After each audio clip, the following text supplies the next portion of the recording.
We are not only a physical expression of that power, we're an instrument of that power, because that power literally flows to and through us. Now, as it flows into our consciousness, it just is. Just is. All science and all theology tells you energy is, God is neither created nor destroyed, is the cause and effect of itself, is 100% evenly present in all places at all times, is all-knowing, is all-powerful. You see, the knowledge that got us into the air has always been here. We didn't just make something out of nothing. And it's all done just through passing something through the medium of the molecule, the no thing. We've always been able to do that. We've just become aware of how to do it. See, a person that's earning $25,000 a year, they're not earning $25,000 a year because they want $25 a year. They're earning $25 a year because they're not aware of how to earn $50. Any person in this room can become financially independent. There's no trick to it. This afternoon we're going to talk about that a little bit. As this power flows in, it's neither negative or positive. John talked about laws earlier this morning.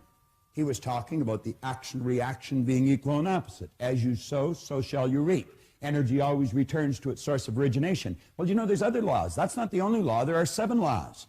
Dr. Werner von Braun one time pointed out that the natural laws of this universe are so precise that you and I don't have any difficulty today building a spaceship. We can send a person to the moon, and we can literally time the landing with the precision of a fraction of a second.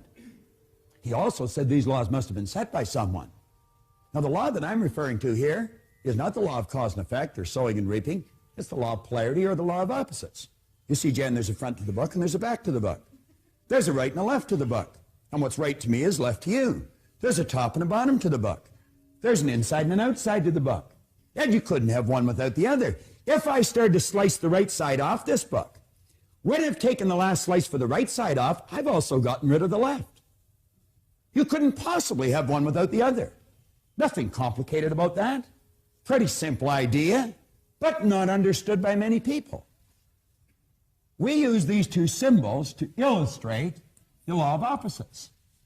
And you know, as this power flows into us, we can make out of it anything we choose.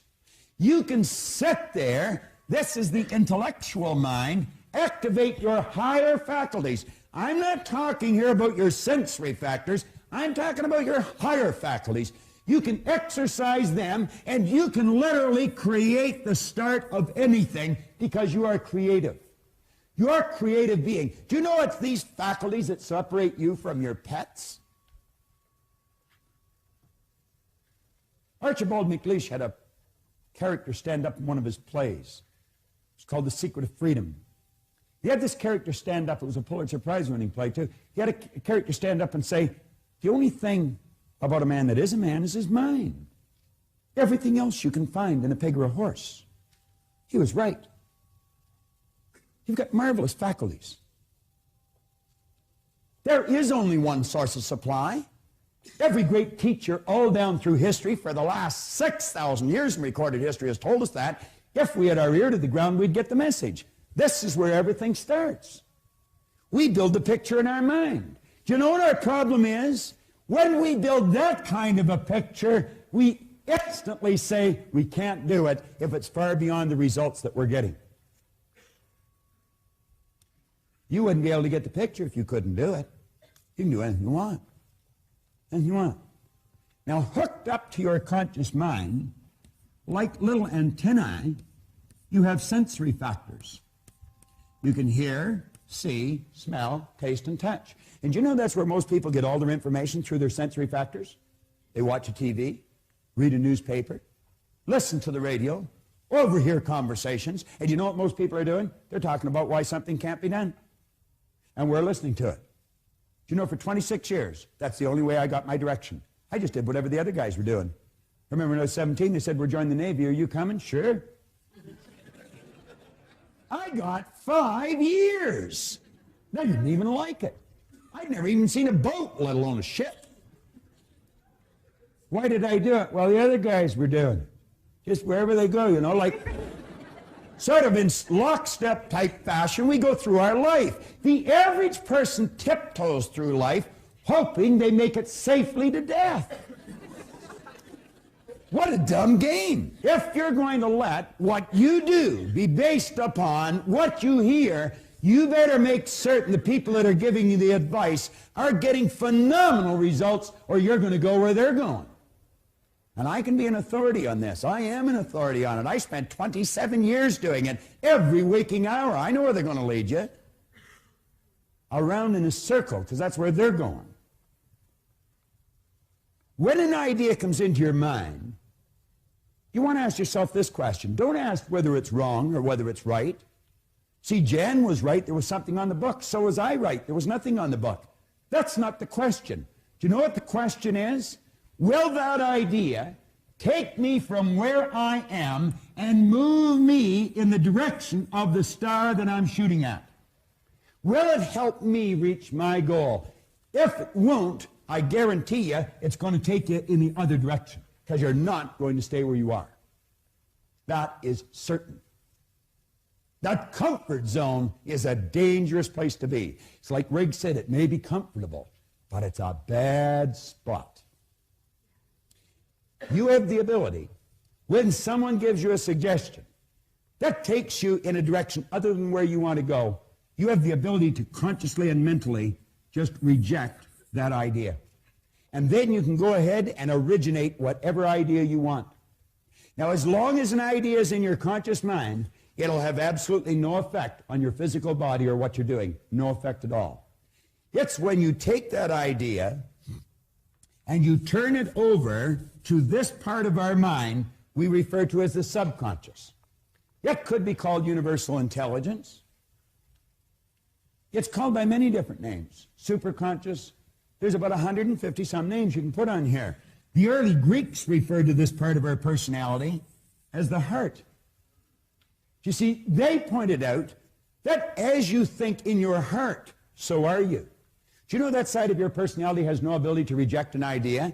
Absolutely none. Whatever idea comes in and goes in here instantly is manifest in that physical body of yours. Now, you get ideas from outside, we instantly let them come in here and we act on them.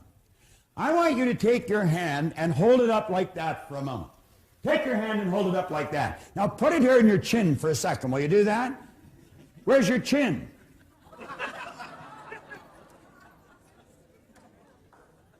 If I said, follow me, I'll show you how to win. Are you just going to follow me? Where are you going to ask yourself? Does that person know what he's talking about? Does she know where she's going? Why would you go for someone for financial advice that's flat broke? That doesn't make any sense, does it? Why would you go to a sick doctor to find out how to get healthy? Do you want to know why we do it? We're in the habit of doing it. And you know what a habit is? A habit is something you do without giving it any conscious thought. And you know that most people live by habit. They don't think. Val Van Wall used to point out if most people said what they were thinking, they'd probably be speechless. The late and great Dr. McFarland from down in Kentucky said 2% of the people think, 3% of the people think they think, and he said 95% of the people would rather die than think. I was reading an article that was written on George Bernard Shaw. And the author was reporting that Shaw one time said the average person thinks 2 or 3 times a year. He said, I've gained an international reputation of myself thinking 2 or 3 times a week. Then she said something interesting. She said, you know, there would be some people, that's the only time they ever originate a creative thought in their life, when they meet some kind of a catastrophe like that. And you know, that's true. That is the truth. That's the only time, when their back is right against the wall, that they'll think of something different. What's a different way to do what you do? What's a better way to do what you do? What's a different way to strengthen your relationships? What's a better way to improve your income? Do you know if you're still running your company the way you were running it 5 years ago, you're going out of business? That's true. You've got to do it different. And by that I mean you've got to do it better. You've got to become more effective. You see, we live in a fast-changing world. This isn't the 50s any longer. You've got to run to keep up today. And if you're not prepared to do it better, get out of the game because you're really going to get hurt. But any one of us can. And I don't care what's happened in the past. You might have been losing right up to this moment, but there's no point from this moment on doing it. You see, I blew it until I was 26, but as Ray said to me, you've already paid for that. You don't have to pay twice. Start to think. And he says, if you choose an idea and you place it in here, instantly and automatically, you move this thing called a body, which is nothing but a mass of energy, into a new vibration. That causes it to act different. You see, the action is caused by the vibration. If you're entertaining a negative idea, and this is the emotional mind, by the way, and you let yourself get emotionally involved with the negative idea, you instantly move your body into a negative vibration. There can be no intelligent action come from a negative vibration, ever. If energy is in a negative vibration, it must move into negative form. Science will tell you one of the first laws of energy is that energy is forever moving into form. And you know what religion calls this? They call it prayer. Prayer is the movement that takes place between spirit and form, with and through an individual. Do you know most people are praying for what they don't want? They're talking about what they do want. They treat God as some cosmic bell captain that's just going to run because they spoke. But it's not the way they think. They wish positive and think negative. If you're in a negative vibration, as John will show you tomorrow, the only thing you can attract to you is something negative. How do you change? Well, one good way is consciously pick the people you associate with. Pick with people who are winning. Go mix with them. Do what they do. You're going to find that some of your family, some of your relatives, some of your friends, people that you love, are in a negative vibration. That doesn't mean you divorce yourself from them. Just don't go as often and don't stay as long. Makes good sense. I had a good friend of mine a number of years ago, Harold Brennan. He's still a good friend of mine. Harold one time said, if you don't want to catch fleas, you don't sleep with the dog. Not bad advice. Now, let's just change gears here a bit. You come up to a person and you say, "Hi, how are you today?" You never hear a person say, "Oh, I am consciously aware that I'm in a negative vibration." I've never heard anybody say that. You know what you will hear people say? "I don't feel that good." What do they mean? Well, we invented words to describe situations. Feeling is a word we invented to describe our conscious awareness of the vibration we're in. When a person says, "I don't feel very good," what they're saying is, I'm consciously aware that I'm in a negative vibration. Now, because of their ignorance, and I mean that, unfortunately we use the word ignorant more often than not. We should be using the word rude. Not everyone's rude, but everyone's ignorant. We just don't know some things. But because of their ignorance, they don't know that they're causing themselves to feel bad. It can't make you sick. He can't make you angry. She can't upset you. You've got to do it to yourself. Boy, that's a heavy load, isn't it? I am responsible for how I feel, and you haven't got anything to do with it. You'd say, "Hell, I don't want to play that game." Fine, lose. You see, it's like Wayne Dyer said, if you think other people are the cause of your problem, you're going to have to send the rest of the world to the psychiatrist for you to get better. Now, you know how successful you're going to be trying to pull a deal like that off. Let's become aware when we're not feeling good, when we're not doing the things that give us the results we want, we are emotionally involved with a destructive concept that we put in here ourselves. Let's consciously and deliberately build a positive idea, get emotionally involved with the positive idea, and simultaneously we move into a positive vibration. Everything changes. That takes some mental strength. How do you develop? I'll tell you exactly how to develop it. Sit and watch the tape that you're watching every day for a month. Every day for a month. You say, well, I don't have to watch it every day for a month. No, you don't. You only have to until you want to, and then you don't have to any longer. It's that simple.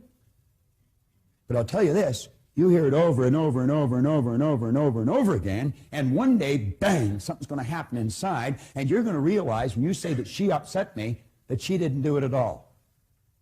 You did it. And you know what you're going to do that day? Change it.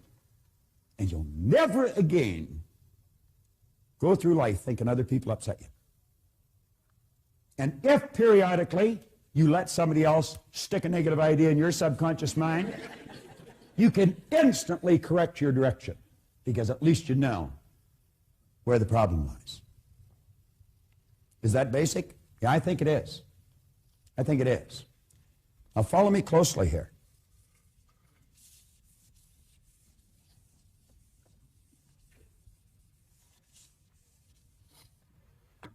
The ideas that you impress upon your subconscious mind over and over and over and over and over again ultimately become fixed in there.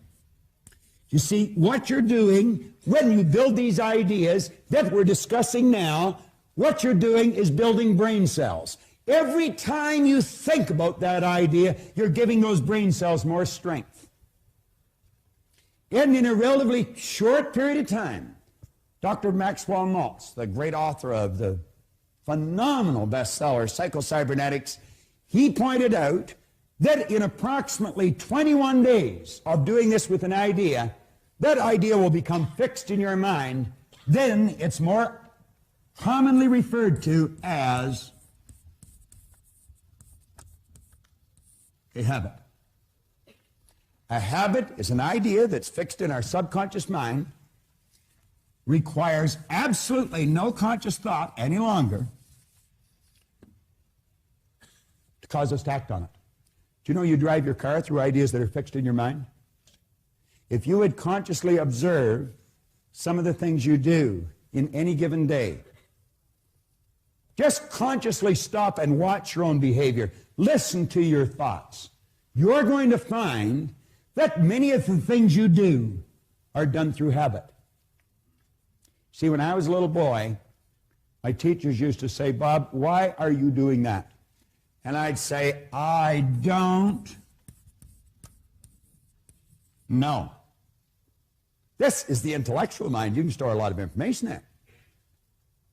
But this is the conditioned mind. You see, thousands and thousands of habits form something called conditioning. And I was automatically doing things I didn't want to do. I was doing something wrong. It was giving me results I didn't want. And they'd say, why are you doing that? And I say, I don't know. I didn't know why I was doing things that I didn't want to do, giving me results I didn't want to get. I didn't know how my mind operated. I didn't know I had all those ideas fixed in there. And I'll tell you something else I didn't know. I didn't know how to change it. I did not know how to change it. Why did I have a poor attitude? Because I had so many negative ideas fixed in here. And you see, it's what's in here that controls the vibration. And conscious awareness of the vibration is called feeling. And I never felt very good. Sometimes I felt lower than others. You'll see people that are totally depressed. You know what depression is? Depression is anger turned inwards. They get angry at someone else and they suppress it. They pack it into their subconscious until it all becomes fixed. And they stay in a terrible vibration. Why do you think people get ill? Do you think dis-ease is a normal vibration for a body to be in? Not at all. Ignorance is the cause of dis-ease. We're told to know the truth would set us free. There's only one thing to be set free from, my friend, and that's ignorance. Now, I want you to stop and think of just how you behave. I want you to stop and think of some of the things that you could do that would improve the quality of your life just like that. Every one of us know how to do things better than we're doing. Our problem has been we don't know why we're not doing them. But understand this. You've got the mental faculties. You've certainly got the power. The power's always with you. It's always flowing to and through you. It's just a matter of learning how to direct it. And in learning how to direct it, happiness, health, and prosperity will manifest in your life, and they should, because that's your birthright. And there isn't one person in this room, one person in your life that is even that much better than you. We're all the same. The difference is in our results.